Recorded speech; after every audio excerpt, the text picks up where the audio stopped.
Hello everyone, welcome to our today's topic. Today's topic is exchange of gases. Oxygen और CO2 का exchange किस तरह से होने वाला है आज के इस लेक्चर में हम देखने वाले हैं. तो let's start with today's lecture. Okay, now oxygen we will take from atmosphere and CO2 we will give out from the body. अब ये जो ऑक्सीजन हम यहाँ से लेने वाले हैं, इस तरह जो पैसेज होगा, देखो जो रेस्पिरेटरी पैसेज होगा, nasal cavity, pharynx, लैरिंग्स, trachea, bronchi and terminal bronchiole, इतना पूरा जो पैसेज है वो है कंडक्टिंग पैसेज. यहाँ पर कोई भी लेन देन होगा नहीं, ओनली गैसेस को लाना ले जाने का काम होगा. लेकिन एक्चुअल जो एक्सचेंज की हमारी साइट है वो क्या है? एल्वियोली. ये जो यहाँ पर ग्रेप्स के बंचेस के तरह के स्ट्रक्चर्स यहाँ पर पूरे लंग्स में मिलियन नंबर में प्रेजेंट होंगे. इन्हीं स्ट्रक्चर को हम क्या बोल रहे हैं? एल्वियोली. अब ये जो हमारी एल्वियोली है, यहाँ पर जो है एक्चुअल गैस का एक्सचेंज होगा. एटमॉस्फेयर से ऑक्सीजन को लाया और सारे बॉडी में जो हमारे काम हो रहे हैं, इन पूरे अलग अलग एक्टिविटीज जो सेल करने वाली है, जो बॉडी के सर्वाइवल के लिए जरूरी है, इन एक्टिविटीज का बाय प्रोडक्ट है CO2. यानी ऑक्सीजन को हम एटमॉस्फेयर से लेने वाले हैं और CO2 को हम पूरी जो बॉडी होगी, इस बॉडी से हम CO2 को देने वाले हैं. ओके, अब सारी जो सेल्स बॉडी में प्रेजेंट है, इन सभी से जो CO2 निकलने वाला है, इस CO2 को थ्रू आउट द बॉडी हर एक सेल से लेकर हम यहाँ पर गैसियस एक्सचेंज के लिए अवेलेबल करने वाले हैं. ओके, नाउ ये जो यहाँ पर एल्वियोली प्रेजेंट है, ये एक्चुअल हमारा जो काम करने का जो यहाँ पर साइट है वो है. क्या काम करना है हमको गैसेस का एक्सचेंज करना है. जो गैस हम एटमॉस्फेयर से लेंगे, ये कभी भी इंडिविजुअल नहीं होगी. ये कैसी होगी? मिक्सचर में होगी. मतलब कैसे? फॉर एग्जाम्पल, ये अगर हम एटमॉस्फेयर को यहाँ पर ड्रॉ करें, तो यहाँ पर एटमॉस्फेरिक एयर में नाइट्रोजन जो सबसे ज्यादा क्वांटिटी में होता है, फिर उसके बाद ऑक्सीजन और CO2, water vapour and other gases. Okay, and other gases, ये सभी जब प्रेजेंट होगी तो इस तरह हम इसको क्या बोलेंगे? Atmospheric air. अब ये जो एटमॉस्फेरिक एयर है, इसके अंदर सारे गैसेस का मिक्सचर प्रेजेंट है. अब इस सारे मिक्सचर में से हमको सिर्फ जो है यहाँ पर ऑक्सीजन को लेना है और CO2 को बॉडी से बाहर देना है. अब इन दोनों के इस एक्सचेंज के लिए क्या जरूरी है? देखो, बॉडी के अंदर से CO2 एटमॉस्फेयर में देना है, तो एटमॉस्फेयर में से CO2 बॉडी के अंदर लेना है.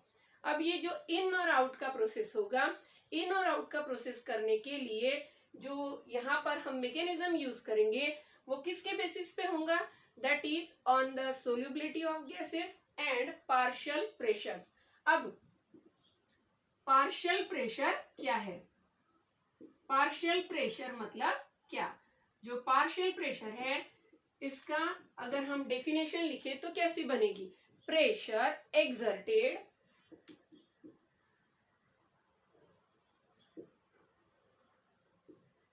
by individual gas from mixture of gases. अब देखो, प्रेशर, अब जब ऑक्सीजन की बात करते, प्रेशर एक्सर्टेड बाय इंडिविजुअल, यानी ये सिर्फ अकेले ऑक्सीजन की अगर हम बात कर रहे, from mixture of other gases is known as PO2, partial pressure of oxygen.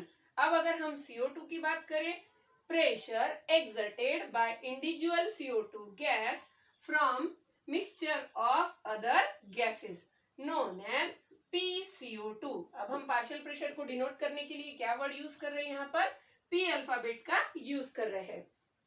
Oxygen की बात करनी होती है तो PO2 और CO2 की बात की तो PCO2. इन दोनों को भी जिस यूनिट में हम मेजर करने वाले हैं वो है mmHg. पार्शियल प्रेशर को हम किस तरह मेजर करेंगे? mmHg में. ओके, नाउ ये जो पार्शियल प्रेशर है इसके साथ जो प्रोसेस होगा वो है सिंपल डिफ्यूजन।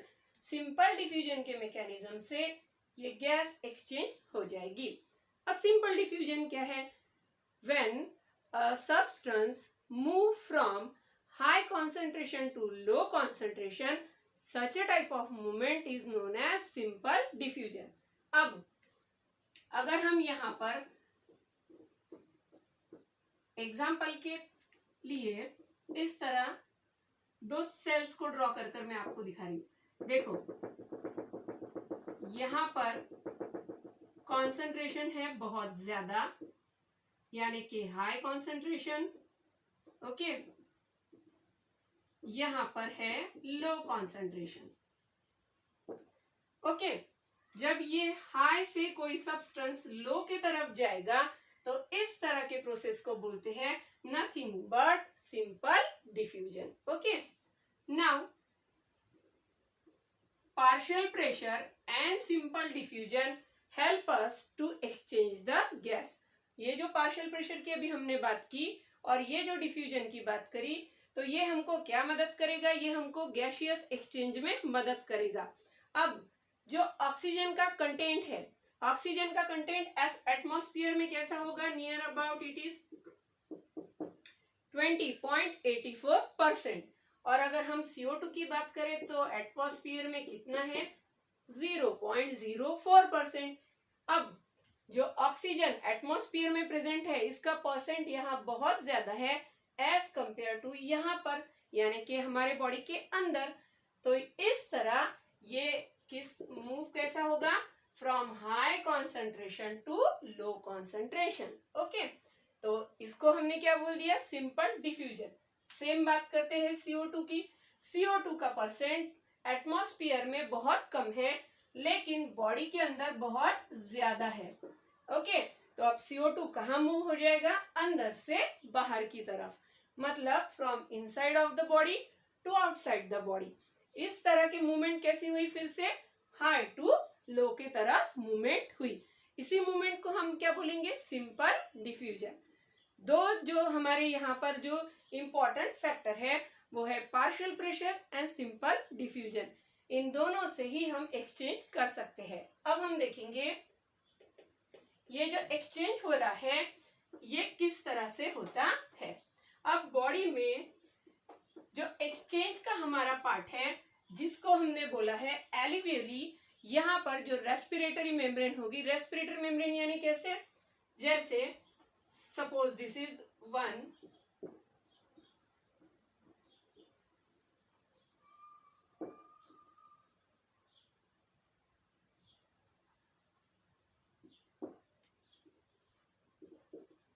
ये है बेसमेंट मेम्ब्रेन, ओके। ये क्या है? Basement membrane. और इसके बाद जो है next to that is nothing but endothelium of capillaries. अब जो एक्सचेंज होने वाला है वो किस केस में होने वाला है? इन यहाँ पर जो एक्चुअल हमारा एक्सचेंज है वो यहाँ पर होने वाला है और इसी को हम क्या बोलते हैं? इसी को हम बोलते हैं रेस्पिरेटरी मेम्ब्रेन। ये क्या है? Respiratory membrane. और इसी रेस्पिरेटरी मेम्ब्रेन में हमारा काम होने वाला है। अब जो यहाँ हम एक्सचेंज करेंगे, बॉडी के अंदर ऑक्सीजन को देना है, बॉडी से बाहर CO2 को ले जाना है, ओके। ये जो एक्सचेंज हो रहा है वो किसके थ्रू हो रहा है? रेस्पिरेटरी मेम्ब्रेन के। जो एक्सचेंज हम करते हैं, ये एक्सचेंज करने के लिए यहाँ पर जो हमारी ये पूरी की पूरी जो ये मेम्ब्रेन रिस्पॉन्सिबल होती है, इनके अंदर अब हम देखने वाले किस तरह से एक्सचेंज होगा, पार्शियल प्रेशर किस तरह से अलग अलग जगह पर चेंज होंगे, ओके। नाउ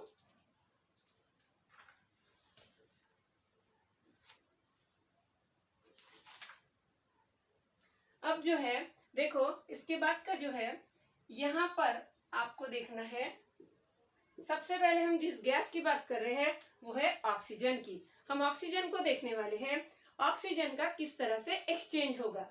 ऑक्सीजन का जब एक्सचेंज होगा तो ऑक्सीजन एटमॉस्फेयर से इस एल्वियोली में, देखो ये जो हमने यहाँ ड्रॉ किया यही है ये रेस्पिरेटरी मेम्ब्रेन, ये जो पोर्शन है ये है हमारी इपिथेलियम किसकी? एल्वियोली की। यानी कि ये जो है ये क्या है, पूरा पल्मोनरी हिस्सा, ये वाला हिस्सा जो हमने यहाँ ड्रॉ किया है। फिर उसके बाद नीचे जो रहेगी वो है बेसमेंट मेम्ब्रेन, और उसके नीचे जो रहेगा वो है एंडोथेलियम, ये इस किसका, हमारे कैपिलरी का। अब बॉडी से जो डीऑक्सीजनेटेड यानी कि वीनस ब्लड आने वाला है, डीऑक्सीजनेटेड ब्लड, और जो जाएगा वो है ऑक्सीजनेटेड ब्लड, यानी डीऑक्सीजनेटेड आएगा और ऑक्सीजनेटेड होकर इस ऑक्सीजन के डिफ्यूजन से जाएगा। एटमॉस्फेयर से हमने ऑक्सीजन को लिया, ऑक्सीजन को लेने के बाद जब हम एटमॉस्फेयर से इस ऑक्सीजन को लेते हैं तो ये जो लंग की एयर है, इस एयर का जो पार्शियल प्रेशर होगा वो है 104 mmHg। कितना है, 104 mmHg। वाइल जो हमारी ये कैपिलरी है, ये कैपिलरी यानी कि जो हमारी आर्टरियल कैपिलरीज है वहां पर जो डीऑक्सीजनेटेड ब्लड है, अब देखो आपको लगेगा आर्टरी जो बोला हमने, तो आर्टरी के लिए तो हम हमेशा ऑक्सीजनेटेड की बात करते, पर बॉडी में जो पल्मोनरी आर्टरीज रहेगी ये कैसा काम करती है, उल्टा। ये पल्मोनरी आर्टरी क्या करती है, ये जो है ये डीऑक्सीजनेटेड ब्लड को लाने का काम करती है, और जो पल्मोनरी वेन्स रहेगी ये ऑक्सीजनेटेड ब्लड को हार्ट के पास ले जाने का काम करेगी। ये कैसा वर्क है, यहाँ पर बॉडी के अलग पार्ट से अगर हम देखो तो सब में आर्टरी जो है वो क्या काम करती है, ऑक्सीजन को लाने का, और वेन क्या काम करती है, डीऑक्सीजनेटेड ब्लड को ले जाने का। पर यहाँ पर काम कैसा है, उल्टा। डीऑक्सीजनेटेड ब्लड जो है, यहाँ पर जो हमारी कैपिलरी है, पल्मोनरी आर्टरी जो कैपिलरीज है उनकी, ये क्या करती है, डीऑक्सीजनेटेड ब्लड को लाती है, जिनका इनिशियल प्रेशर कितना है, 40 mmHg।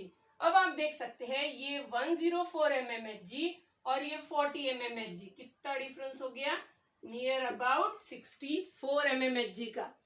इतना डिफरेंस होने की वजह से ही यहाँ पर जो इनिशियल प्रेशर डिफरेंस आया ये वाला, इसी से ऑक्सीजन क्या होगा, बॉडी के अंदर एंट्री ले लेगा। ओके, और यहाँ पर जो प्रेशर है ये धीरे धीरे क्या होता रहेगा, बढ़ता रहेगा, और जब ये ब्लड ऑक्सीजनेटेड हो जाएगा, यहाँ प्रेशर बॉडी की तरफ जाते वक्त कितना है, इट इज 95 mmHg। ये जो प्रेशर डिफरेंस है यही ऑक्सीजन को बॉडी के अंदर डिफ्यूज करने में मदद करता है। क्लियर। अब हम बात करेंगे CO2 की। अगर हम CO2 की बात करें तो CO2 में कैसा होगा। नाउ बॉडी के अंदर से हमको CO2 को बाहर देना है, तो अब जो एल्वियोलर एयर रहेगी यानी जो लंग की एयर है, यहाँ पर इसमें प्रेशर कितना है, 40, इसमें कितना है 40 mmHg। लेकिन जो डीऑक्सीजनेटेड ब्लड यहाँ पर है, इस वेनस ब्लड में कितना है, ये 45 mmHg, यानी अगेन डिफरेंस कैसा हो गया, it is near about 5 mmHg। 5 mmHg का ये डिफरेंस होने की वजह से क्या होगा, अंदर कॉन्सेंट्रेशन ज्यादा और बाहर कम। तो कैसे मूव हो जाएगा, फ्रॉम हाई टू लो।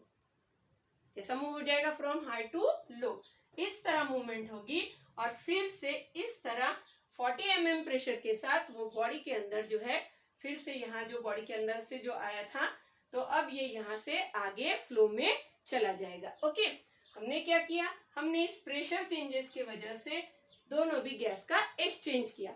अब ये जो गैस एक्सचेंज हो रहा है यहाँ हमने अलग अलग ड्रॉ किया, लेकिन ये साइमल्टेनियस काम है, मतलब पैरेलली यानी साइमल्टेनियसली ये दोनों भी गैस यहाँ पर एक्सचेंज होने वाले हैं, और इसी प्रोसेस को हम बोलते हैं एक्सटर्नल रेस्पिरेशन। इसी प्रोसेस को क्या बोलते हैं, एक्सटर्नल रेस्पिरेशन, जिसमें ऑक्सीजन को हमने बाहर से लिया, एलिवेली तक लाकर रख दिया, और एलिवेली से साइमल्टेनियसली तुरंत CO2 को यहाँ से लिया और बॉडी के बाहर दिया। This process is known as external respiration. Okay, आज हमने लेक्चर में क्या देखा, आज हमने लेक्चर में देखा एक्सचेंज ऑफ गैसेस। तो लेट्स रिकैप। हमने देखा CO2 को बॉडी के अंदर और O2 को बॉडी के अंदर और CO2 को बॉडी के बाहर देने के लिए हम यहाँ पर दो प्रोसेस का यूज करते हैं। यहाँ पर पहला है सिंपल डिफ्यूजन, हाई कॉन्सेंट्रेशन से लो के तरफ मूवमेंट। ऑक्सीजन का जो कंटेंट होगा वो एयर में ज्यादा है, बॉडी के टिश्यू के अंदर कम है, और जो CO2 का कॉन्सेंट्रेशन है ये बॉडी में ज्यादा है और बाहर कम है। ओके, तो हाई टू लो ऑक्सीजन और हाई टू लो CO2, इस तरह की जो मूवमेंट होगी इसी को बोलते हैं एक्सचेंज ऑफ गैसेस, जो किसके बेसिस पर हो रही है, पार्शियल प्रेशर के डिफरेंसेस के वजह से। ये पार्शियल प्रेशर जो है यहाँ पर अलग अलग होने की वजह से, जैसे ये कौन सा था, डीऑक्सीजनेटेड, ये क्या है, ऑक्सीजनेटेड, ये डीऑक्सीजनेटेड, ये फिर से ऑक्सीजनेटेड, और ये क्या है, ये लंग की एयर है। ओके, इस तरह जो यहाँ पर अलग अलग जगह पर इन प्रेशर के चेंजेस की वजह से एक्सचेंज पॉसिबल होता है, और जैसे ही एक्सचेंज हो जाएगा सारे बॉडी को ऑक्सीजनेटेड ब्लड मिल जाएगा, एंड बॉडी विल गेट, उस ऑक्सीजनेटेड ब्लड को क्या करेगी बॉडी, इनको फिर सेल्स के अंदर ले जाएगी, और सेल्स इसका क्या कर लेंगे, energy release, and body will get the energy. Okay, hope today's lecture will be helpful for you. Have a nice day everyone.